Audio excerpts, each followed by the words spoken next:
नमस्कार, the mamma's kitchen रेसिपीमध्ये आपलं स्वागत आहे। ही मिनी भाकरवडी किती क्रिस्पी झाली आहे हे तर तुम्हाला बघूनच कळत असेल। चला तर मग आज आपण ही चटपटीत आणि एकदम कुरकुरीत मिनी भाकरवडी घरी कशी बनवायची ते बघूया। सगळ्यात आधी आपल्याला चिंचेची चटणी तयार करून घ्यायची आहे। त्यासाठी चिंच 30 मिनिटांसाठी पाण्यात भिजत घालूया। तोपर्यंत आपण भाकरवडीचं पीठ तयार करून घेऊया। इथे मी घेतलंय 2 वाटी मैदा, अर्धा वाटी बेसन, 2 ते 3 चमचे साधं तेल, 1 चमचा ओवा आणि चवीनुसार मीठ। हे सगळं आधी छान एकत्र करून घेऊया। थोडं थोडं पाणी घालत याचं घट्टसर पीठ मळून घ्यायचं आहे। पीठ जास्त सैल करू नका। पीठ मळून झालं की 10 मिनिटांसाठी झाकून ठेवूया। आता इकडे आपली चिंच ही छान भिजली आहे। ही चिंच मिक्सरच्या भांड्यात घेऊन त्याची बारीक पेस्ट करून घेऊया। गरज वाटली तर थोडंसं पाणी ऍड करू शकता। आता ही पेस्ट कढईमध्ये काढून घेऊया।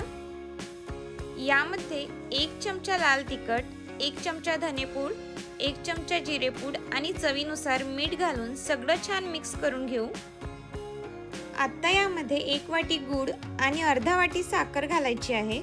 हे सगळं एकत्र करून साधारण 5 मिनिटे छान शिजवून घेऊ। आणि बघा आपली तिखट गोड चिंचेची चटणी तयार झाली। आता भाकरवडीचा मसाला तयार करून घेऊया। यासाठी मी घेतले अर्धा वाटी तीळ, पाव वाटी साखर, पाव वाटी बडीशेप, अर्धा वाटी किसलेलं खोबरं, 2 चमचे लाल तिखट, 1 चमचा हळद, 1 चमचा धनेपूड, 1 चमचा गरम मसाला, 1 चमचा मीठ आणि 1 चमचा जिरे। हे सगळे मसाले मिक्सर मध्ये बारीक करून घेऊया। आता आपला भाकरवडीचा मसाला पण तयार आहे। आपलं पीठही आता छान मुरलं आहे।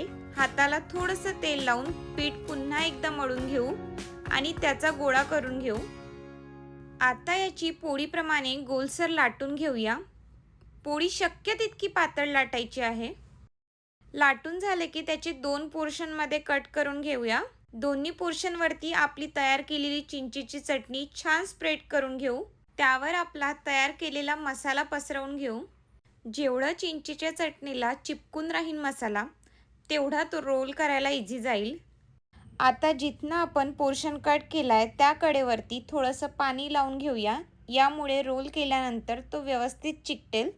हळूहळू करून त्याचा टाईट रोल करून घेऊ। रोल तयार झाल्यावर दोन्ही बाजूने कॉर्नर्स नीट प्रेस करून बंद करून घ्या। आता त्याचे छोटे छोटे पीसेस कट करून घेऊ आणि प्रत्येक पीसला हलकंसं प्रेस करून घेऊ। अशाच पद्धतीने आपल्या सगळ्या भाकरवड्या तयार करून घेऊया। तेल गरम झालं की भाकरवड्या त्यामध्ये सोडून द्यायच्या। आणि इथे एक गोष्ट लक्षात ठेवा, भाकरवड्या आपल्याला मंद आचेवर तळायच्या आहेत। मंद आचेवर हळूहळू तळल्यामुळे भाकरवड्या आतूनही छान क्रिस्पी होतात।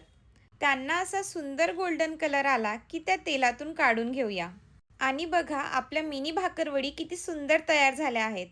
बाहेरून एकदम क्रिस्पी आणि आतून हा चटपटीत मसाला आणि हा क्रंची तर बघाच। जर तुम्हाला ही मिनी भाकरवडी आवडली असेल तर रेसिपी नक्की करून बघा आणि कशी झाली ते मला कमेंट करून सांगा। व्हिडिओ आवडला असेल तर लाईक करा, तुमच्या फॅमिली आणि फ्रेंड्स सोबत शेअर करा आणि द मम्माज किचन रेसिपीला सबस्क्राईब करायला विसरू नका।